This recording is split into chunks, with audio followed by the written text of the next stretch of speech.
धन्यवाद जी। ऑनरेबल आपको स्पीकर, बोलने का मौका दूंगा बजट के बाद, माननीय वित्त मंत्री जी। Honorable Speaker, I present the budget for the year 2021-2022.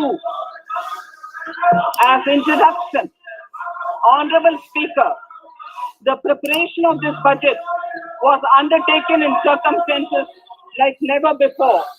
We knew of calamities that have affected a country or a region within a country. But what we have endured with COVID-19 through 2020 is sui generis. When I presented the budget 2020-2021, we could not have imagined that the global economy, already in throes of a slowdown, would be pushed into an unprecedented contraction. We could not have also imagined then that our people, as those in other countries, would have to endure the loss of near and dear ones and suffer hardships brought about due to a health crisis. The risk of not having a lockdown was far too high.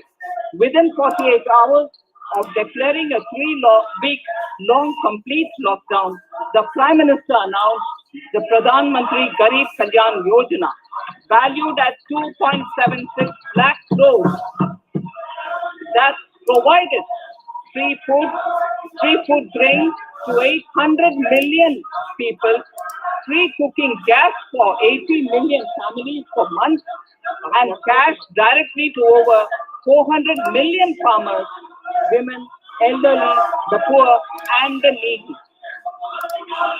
Even as a large section of citizens stayed home, milk, vegetables, fruit suppliers, health and sanitary workers, truck drivers, railways and public transport workers, bank employees, electricity workers, annadatas, police, firemen, and the armed forces all had to go about their work as normal, but with the additional anxiety of the virus hanging over them.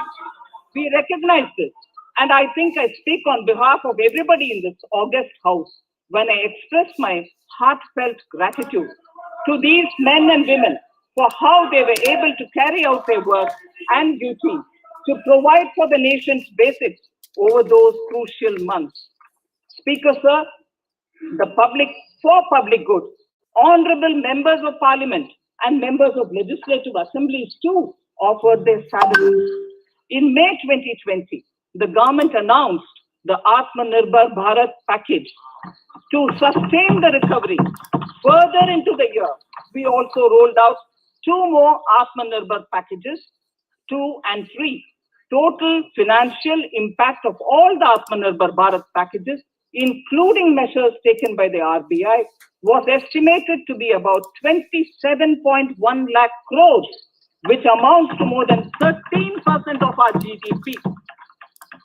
As a government, we kept a watch on the situation and were proactive in our responses. The government, led by the Prime Minister, stretched its resources to deliver for most vulnerable sections of our society, the poorest of the poor, the Dalits, the tribals, the elderly, the migrant workers, and our children. The Pradhan Mantri Garib Kalyan Yojana, the 3 Atmanirbhar packages, and announcements made later were like 5 mini budgets in themselves. The Atmanirbhar packages accelerated our pace of structural reforms, redefinition of MSMEs, commercialization of the mining sector, agriculture and labor reforms, privatization of public sector undertakings, one nation, one ration card, production-linked incentive schemes are some of the notable reforms carried out during this period. Faceless income tax assessment, DBT, and financial inclusion are the others. Today, India has 2 vaccines available and has begun medically safeguarding not only her own citizens against COVID-19, but also those of 100 or more countries. It is added comfort to know that 2 or more vaccines are also expected soon. Honorable Prime Minister, launched the vaccination drive by crediting and thanking our scientists.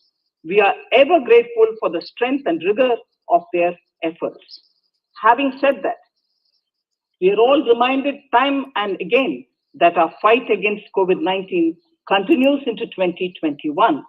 Now, just as it happened after the two world wars, there are signs that the political, economic, and strategic relations in the post-COVID world are changing.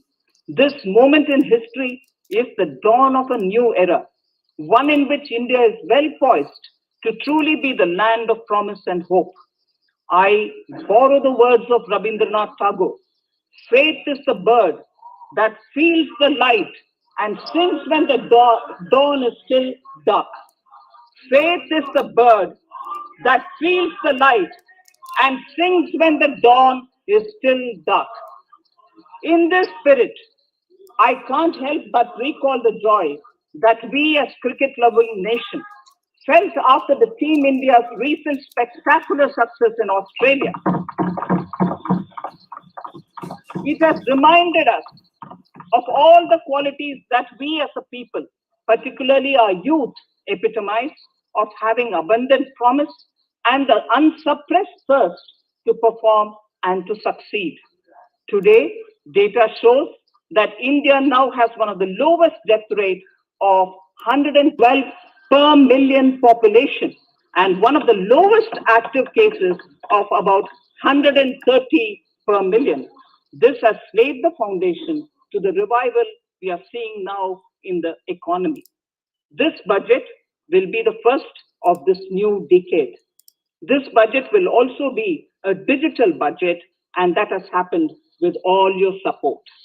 So far, only 3 times has a budget followed a contraction in the economy. All such contractions earlier were as a result of situations typical to India.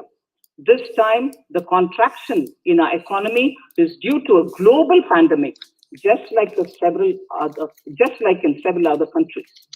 Having said that, I want to confidently state that our government is fully prepared to support and facilitate the economy's reset. This budget provides every opportunity for our economy to raise and capture the pace that it needs for a sustainable growth. 2021 is the year of many important milestones for our history. I mention a few of these. It is the 75th year of independence, 60 years of Goa's accession to India, 50 years of the 1971 India-Pakistan War. It will be the year of the 8th census of independent India. It will also be India's turn at the BRICS presidency, the year for our Chandrayaan-3 mission, and the Haridwar Mahakumbh.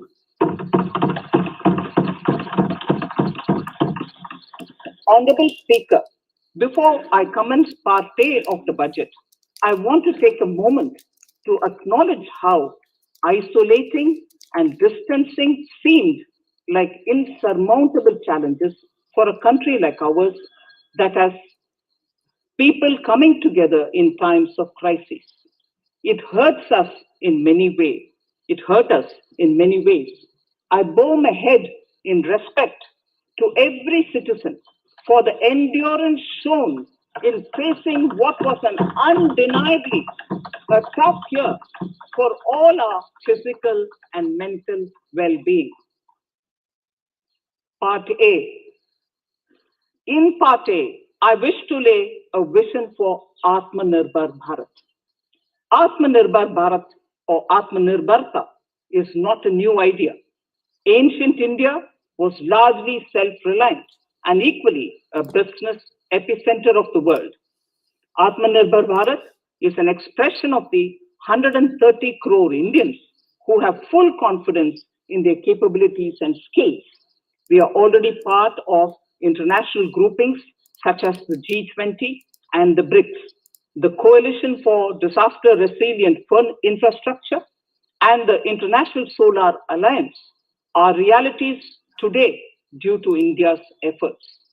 The proposals in Part A will further strengthen the sankalp of nation first, doubling farmers' income, strong infrastructure, healthy India, good governance, opportunities for youth, education for all, women empowerment, and inclusive development, among others.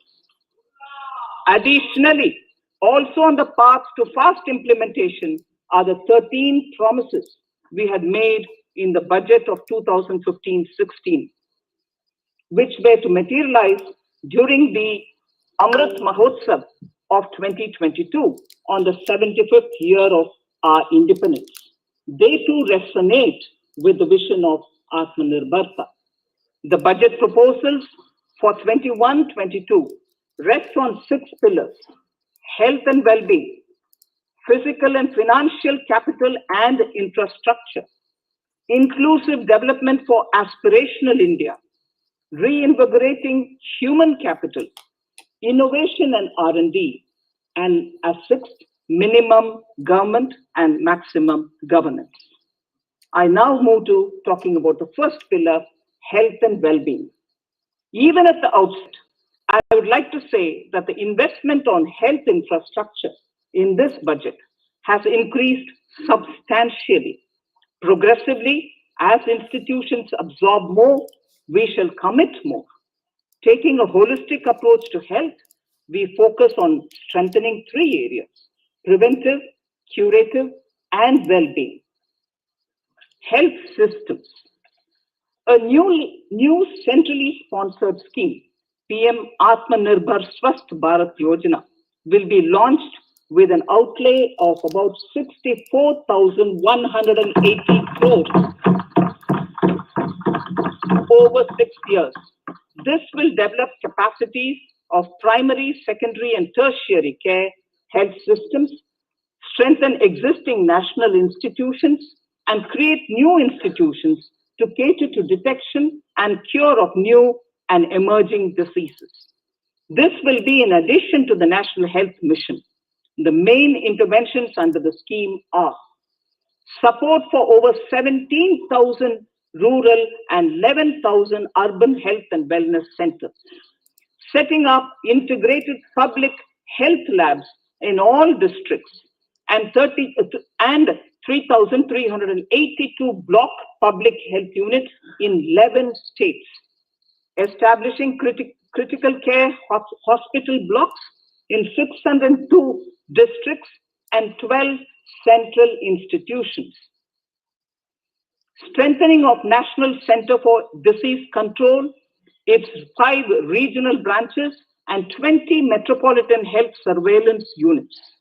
Expansion of the integrated health information portal to all states and UTs to connect all public health labs. Operationalization of 17 new public health units and strengthening of 33 existing public health units at points of entry, that is at 32 airports, 11 seaports, and 7 land crossings. Setting up of 15 health emergency operation centers and 2 mobile hospitals. And setting up of a National Institution for One Health, a regional research platform for WHO, World Health Organization, Southeast Asia Region Office, 9 biosafety level 3 laboratories, and 4 regional national institutes for virology. Nutrition. To strengthen nutritional content, delivery, outreach, and outcome, we will merge the supplementary nutrition program and the Poshan Abhiyan and launch the Mission Poshan 2.0. We shall adopt an intensified strategy to improve nutritional outcomes across 112 aspirational districts. Universal coverage of water supply. The World Health Organization has repeatedly stressed the importance of clean water, sanitation, and clean environment as a prerequisite to achieving universal health. The Jal Jeevan Mission Urban will be launched. It aims at universal water supply in all 4,378 urban local bodies with 2.86 crores household tap connections, as well as liquid waste management in 500 Amrit cities. It will be implemented over 5 years with an outlay of 2,87,000 crores.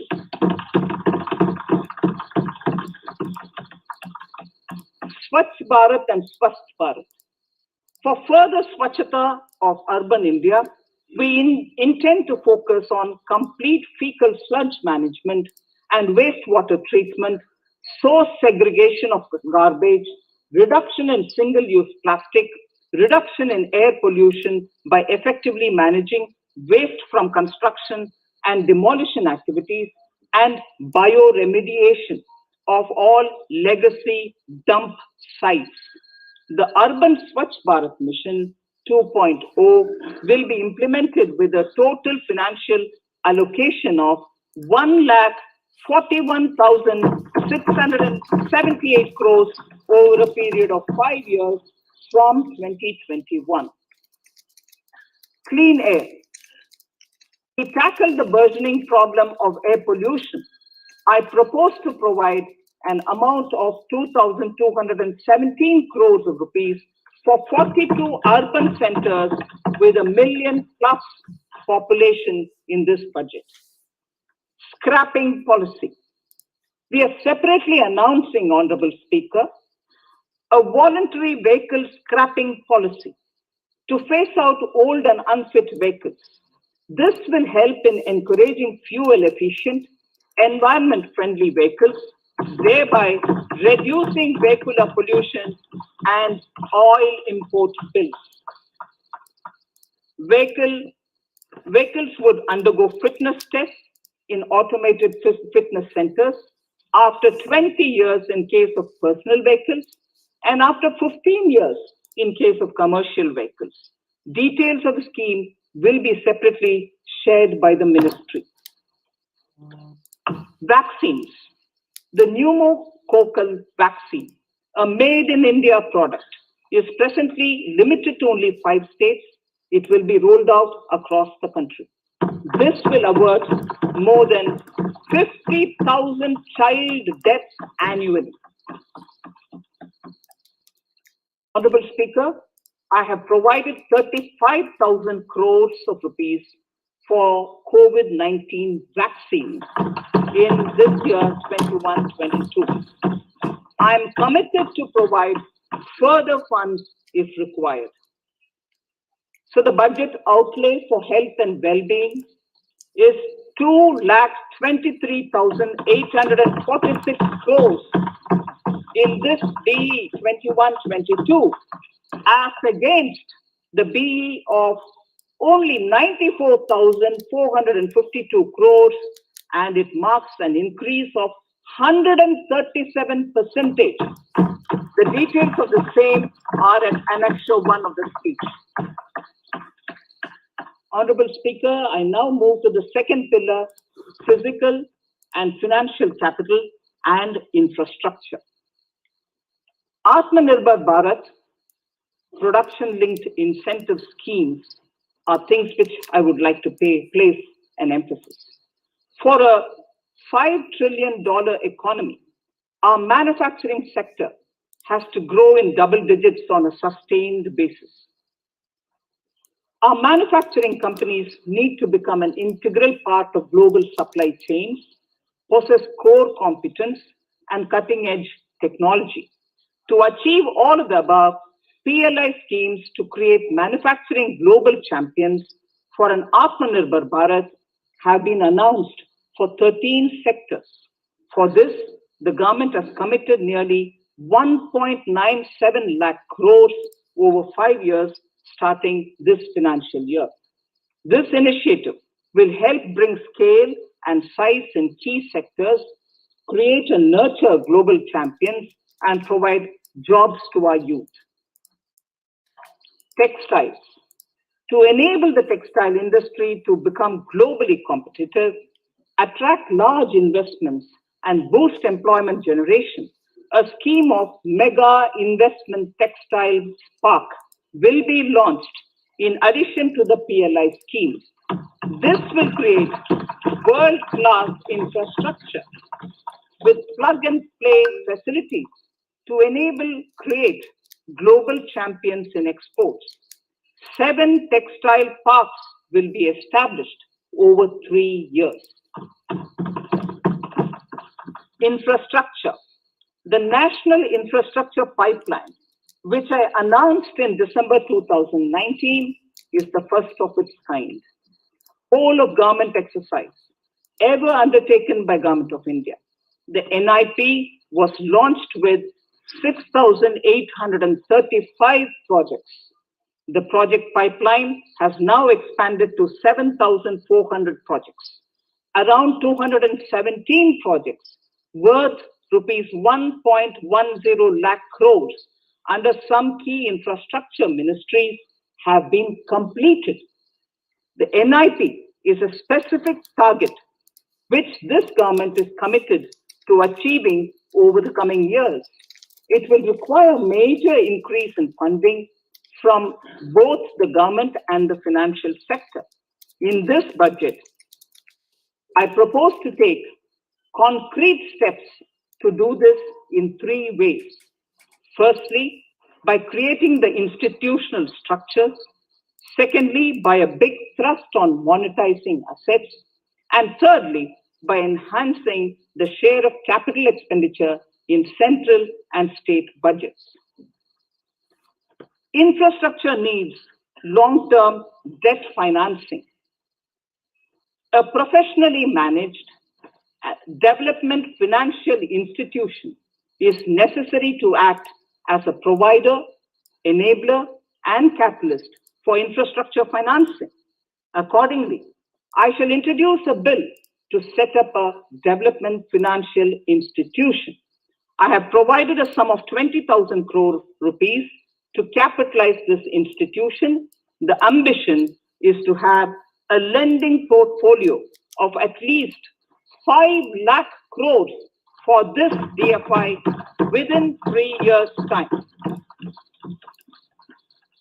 Debt financing of InvITs and rates by foreign portfolio investors will be enabled by making suitable amendments in the relevant legislation. This will further ease access of finance to InvITs and rates, thus augmenting funds for infrastructure and real estate sectors. Asset monetization. Monetizing operating public infrastructure. Monetizing operating public infrastructure assets is a very important financing option for new infrastructure construction.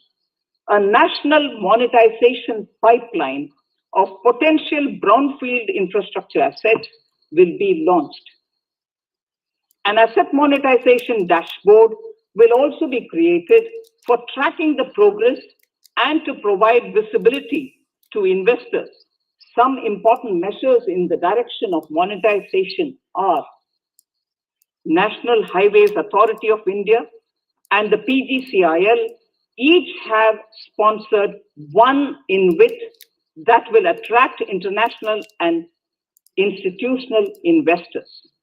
5 operational roads with an estimated enterprise value of 5,000 crores of rupees are being transferred to the NHAI InvIT.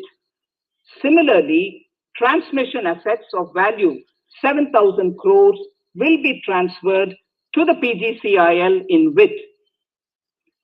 Railways will monetize dedicated freight corridor assets for operations and maintenance after commissioning.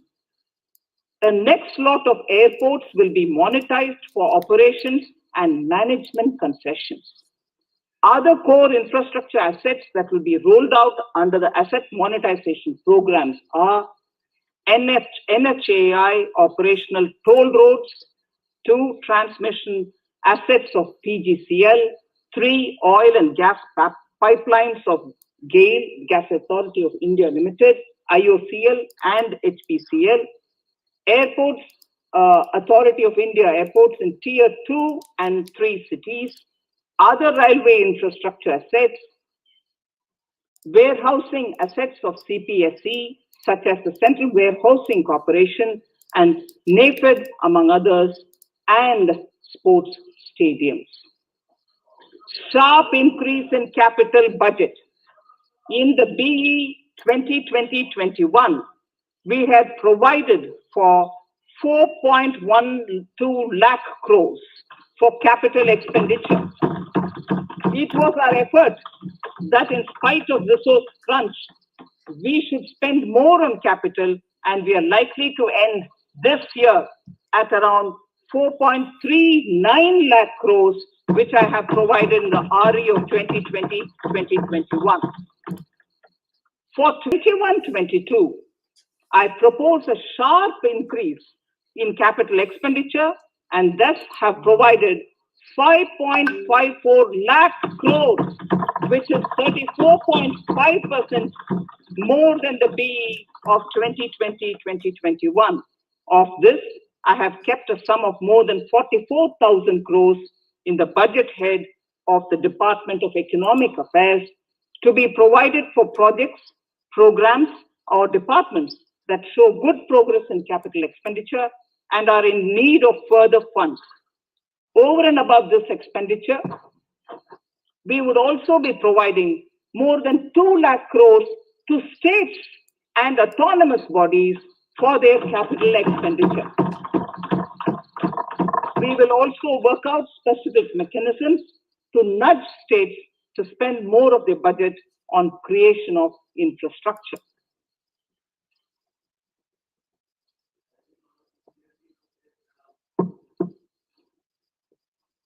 Roads and highways infrastructure.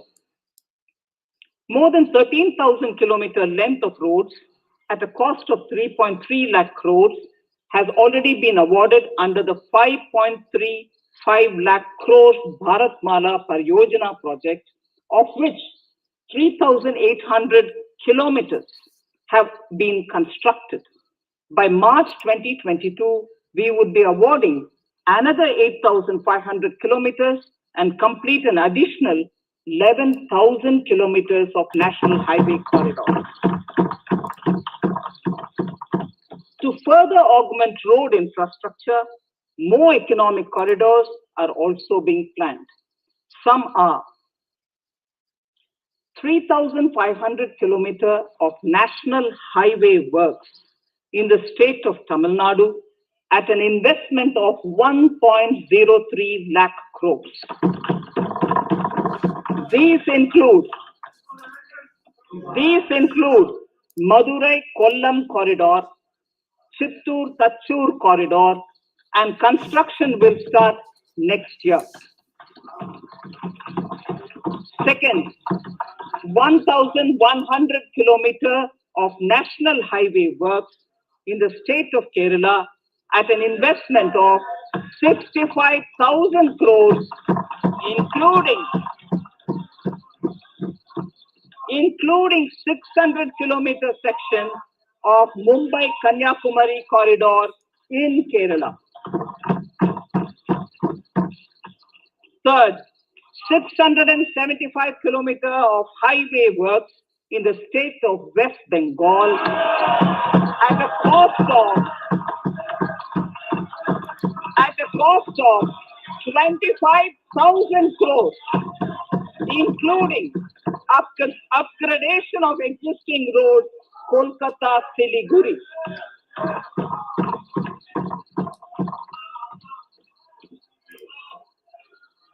National highway works of around 19,000 crores are currently in progress in the state of Assam. Further works of more than 34,000 crores covering more than 1,300 kilometers of national highway will be undertaken in the state in the coming 3 years. Some of the flagship corridors and other important projects that would see considerable activity in 2021-22 are in Annexure 2 to my speech.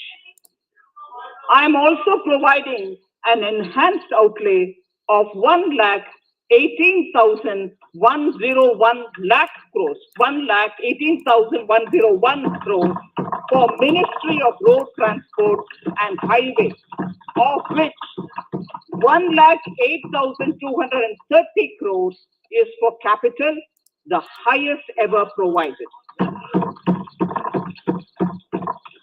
Railway infrastructure. Honorable Speaker, sir, Indian Railways have prepared a National Rail Plan for India 2030. The plan is to create a future-ready railway system by 2030, bringing down the logistic costs for an industry is at the core of our strategy to enable Make in India. It is expected that Western Dedicated Freight Corridor and Eastern Dedicated Freight Corridor will be commissioned by June 2022. The following additional initiatives are also proposed. The Son-Nagar-Gomo sections, 263 kilometers of Eastern Dedicated Freight Corridor will be taken up in PPP mode in this year itself. Gomo-Dankuni section of 274.3 kilometers will be also taken up shortly in short succession. We will undertake future dedicated freight corridor projects, namely East Coast Corridor from Kharagpur to Vijayawada, East-West Corridor from Bhusaval to Kharagpur to Dankuni, and North-South Corridor from Itarsi to Vijayawada. Detailed project reports will be undertaken in the first phase. Broad gauge route kilometers, RKM as they refer to, electrified is expected to reach 46,000 kilometers, 46,000 RKM.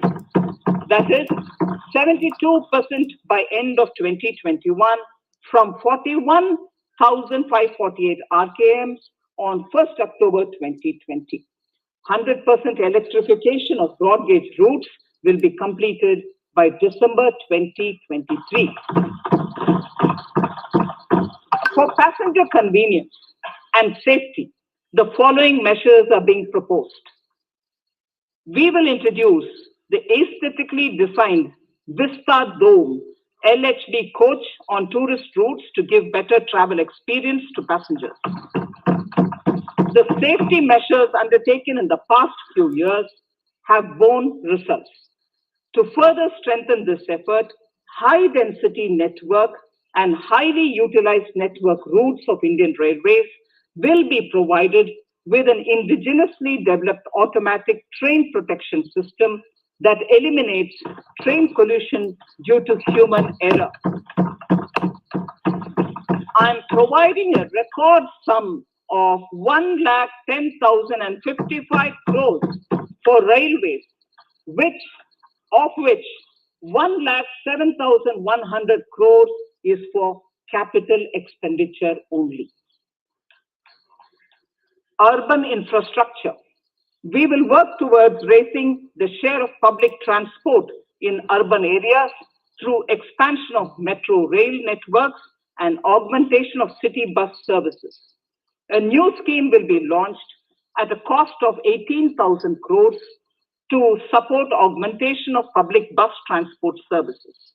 The scheme will facilitate deployment of innovative PPP models to enable private sector players to finance, to acquire, to operate, and to maintain over 20,000 buses.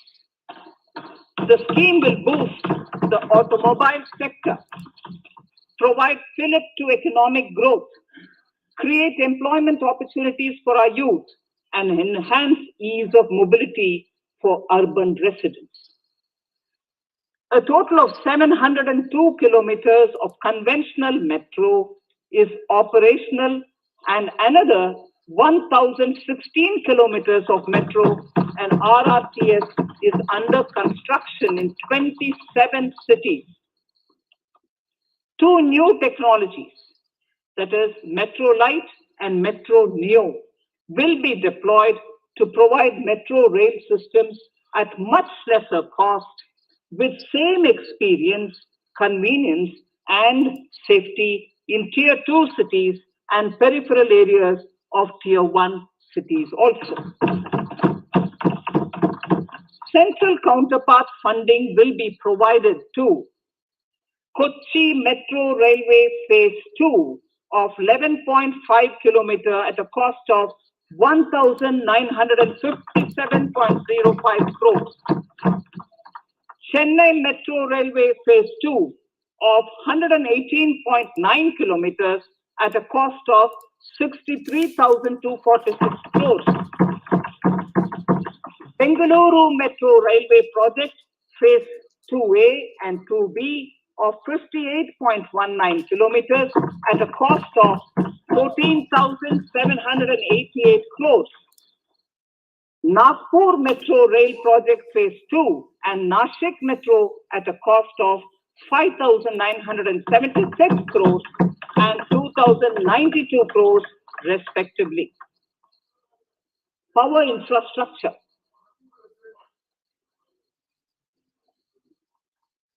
The past 6 years have seen a number of reforms and achievements in power sector. We have added 139 gigawatts of installed capacity, connected an additional 2.8 crore households, and added 1.41 lakh circuit kilometers of transmission lines. The distribution companies across the country are monopolies, either government or private. There is a need to provide choice to the consumers by promoting competition. A framework will be put in place to give consumers alternatives to choose from among more than one distribution companies. I read that sentence again. A framework will be put in place to give consumers alternatives to choose from among more than one distribution company. The viability of distribution companies is a serious concern.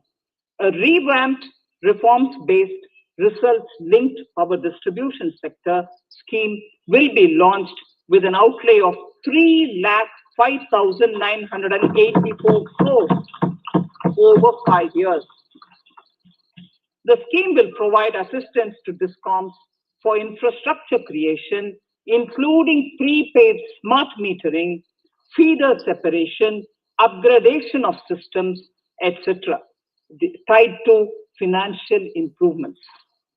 Prime Minister, while speaking at the third reinvestment conference in November 2020, had announced plans to launch a comprehensive national hydrogen energy mission.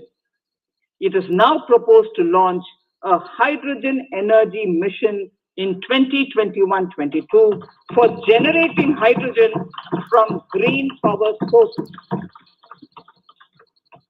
Ports, shipping and waterways. Major ports will be moving from managing their operational services on their own to a model where a private partner will manage it for them. For the purpose, 7 projects worth more than 2,000 crores will be offered by the major ports on private-public partnership mode in FY 21-22.